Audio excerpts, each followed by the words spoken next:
చందమామ కథ. సాహస బాలిక. చాలా కాలం క్రిందట ఒకానొక దేశంలో ఒక పురోహితుడుండేవాడు. ఆయనకు మాణిక్యం అని ఒక కూతురుండేది. ఆమె చాలా ధైర్యం గలది. ఒకనాడు పురోహితుడు అతని భార్య సంపాదన కోసం వెళ్ళి పొద్దూకిన తర్వాత కూడా రాలేదు.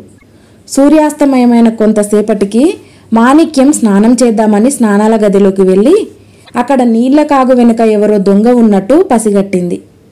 ఆమె స్నానం మానేసి ఇంట్లోకి వెళ్ళి తలుపు వేసుకుంది.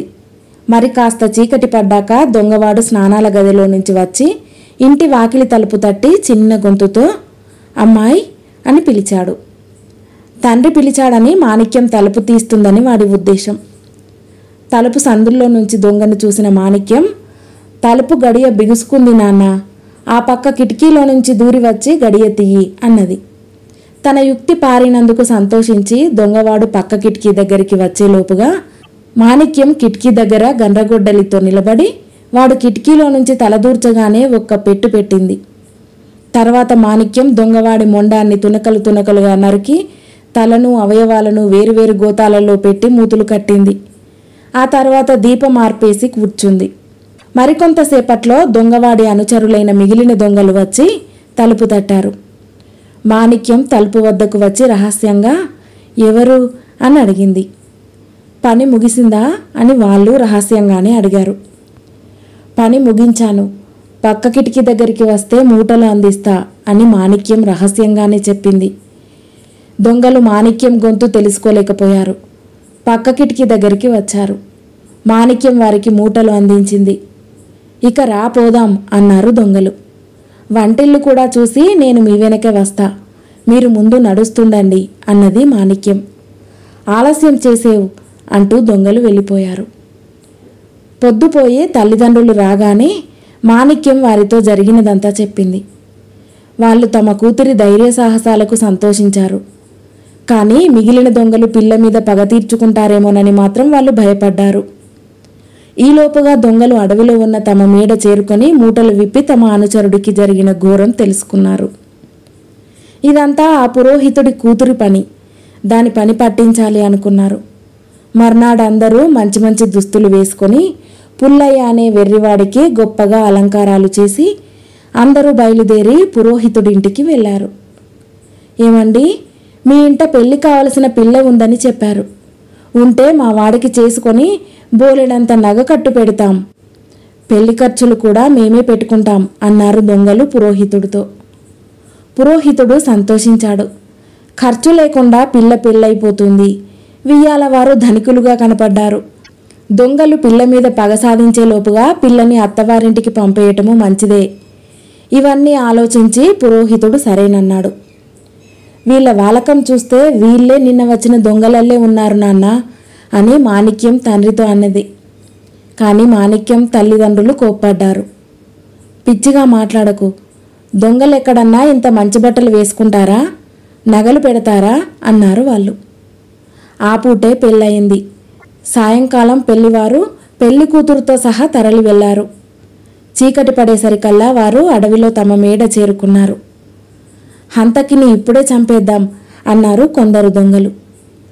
నాకు పెళ్లి చేసినట్టే చేసి నా పెళ్ళాంతో ఒక్క మాటైనా మాట్లాడకముందే దాన్ని చంపేస్తారా అని ఏడవడం ప్రారంభించాడు పిచ్చి పుల్లయ్య. సరే, రేపొద్దుటిదాకా అది పారిపోకుండా చూసే భారం నీది, రేపొద్దున దాన్ని హతమారుస్తాం అన్నారు దొంగలు. దొంగలు కింది అంతస్తులో పడుకున్నారు. మాణిక్యాన్ని పైకి పంపారు. పుల్లయ్య సంతోషపడుతూ పైకి వచ్చాడు.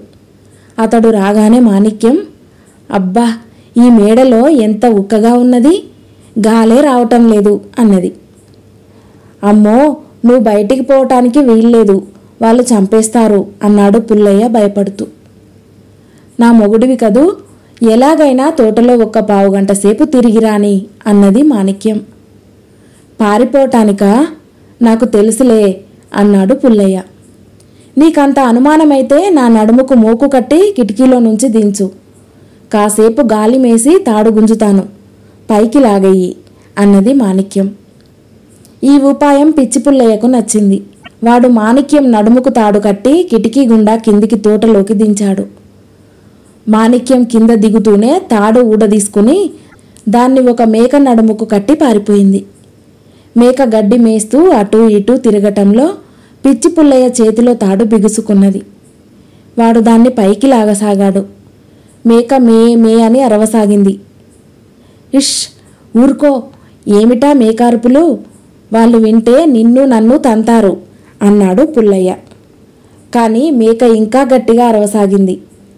ఎట్లాగో పుల్లయ్య మేకను లోపలికి చేర్చి, అయ్యో, నా పిల్లం మేక అయిపోయింది అని ఏడవసాగాడు. మేక అరుపులు, పిచ్చివాడి ఏడుపు విని దొంగలు నిద్రలేచి పైకి వచ్చి చూశారు. పిచ్చివాడిని మోసం చేసి మాణిక్యం పారిపోయిందని తెలుసుకున్నారు. ఆమెను పట్టుకోవటానికి గుర్రాల మీద అప్పటికప్పుడే బయలుదేరారు. అడవిలో కొంత దూరం వెళ్ళిన మాణిక్యం గుర్రాల చప్పుడు విని సమీపంలో ఒక చెట్టులో పెద్ద తొర్ర ఉండటం గమనించి అందులోకి దిగి దాక్కుంది. మరుక్షణంలోనే దొంగలు వచ్చారు. వారికి ఎక్కడా మాణిక్యం జాడ కనబడలేదు. వారిలో ఒకడు తన కత్తితో చెట్టు తొర్రలోకి పొడిచి చూశాడు. కత్తి మొన మాణిక్యం భుజంలోకి దిగింది. కానీ ఆమె కిక్కురు మనలేదు. దొంగ కత్తి బయటికి లాగేటప్పుడు ఆమె తన చీరతో కత్తిని తుడిచింది. కత్తికి రక్తం మరక లేకపోవటం చూసి దొంగ చెట్టు తొర్రలో ఎవరో లేరనుకున్నాడు. దొంగలను చాలా దూరం వెళ్ళనిచ్చి మాణిక్యం చెట్టు తొర్రలో నుంచి దిగి రోడ్డు మీదికి చేరింది. రోడ్డు వెంట చాలాసేపు నడిచాక ఆమెకు మళ్ళీ గుర్రాల చప్పుడు వినిపించింది. ఆ సమయాన్నే ఒక గడ్డి బండి అటుగా వచ్చింది.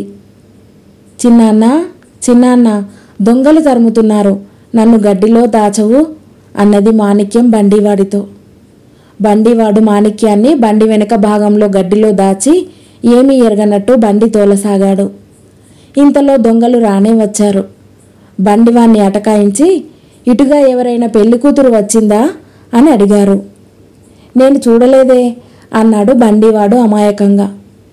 ఒక దొంగ బండి మీది గడ్డిలోకి తన కత్తితో 4-5 చోట్ల పొడిచి చూశాడు. అందులో ఒక పోటు మాణిక్యం కాలులో తగిలింది. మునుపటిలాగే మాణిక్యం కత్తిని చీరతో తొడిచింది. కత్తిపై రక్తం లేకపోవటంతో వాళ్ళు తృప్తిపడి వెళ్ళిపోయారు.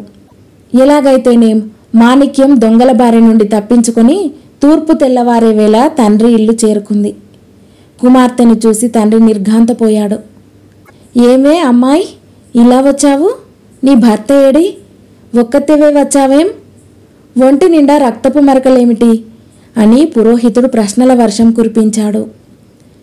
నేను చెప్పలేదా నాన్న, వాళ్ళు దొంగలు, నన్ను చంపటానికి ప్రయత్నించారు. వెంట్రుక వాసిలో చావు తప్పించుకొని బయటపడ్డాను అంటూ మాణిక్యం జరిగిందంతా తండ్రికి చెప్పింది. పురోహితుడు తన అవివేకానికి ఎంతో నొచ్చుకున్నాడు.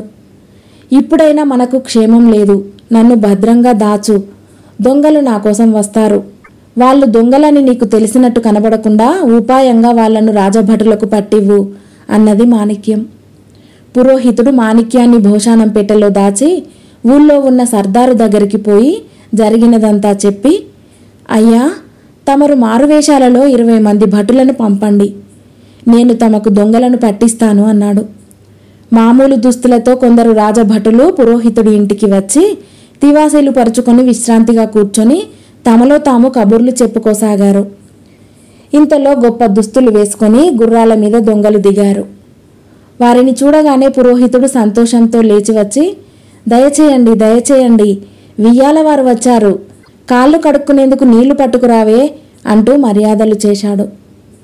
మేము తొందర పని మీద వచ్చాము, వ్యవధి లేదు అన్నారు దొంగలు. అమ్మాయి కులాసాగా ఉంది కదా అని అడిగాడు పురోహితుడు. మాణిక్యం తండ్రి ఇంటికి రాలేదని దొంగలు రూఢీ చేసుకుని, అమ్మాయి కులాసాగానే ఉంది, సుఖంగా ఉన్నానని మీతోనూ మీ భార్యతోనూ చెప్పమంది, అందుకే వచ్చాం, ఇక వెళతాం, మాకు ఊళ్ళో అవసరమైన పని ఉంది అన్నారు.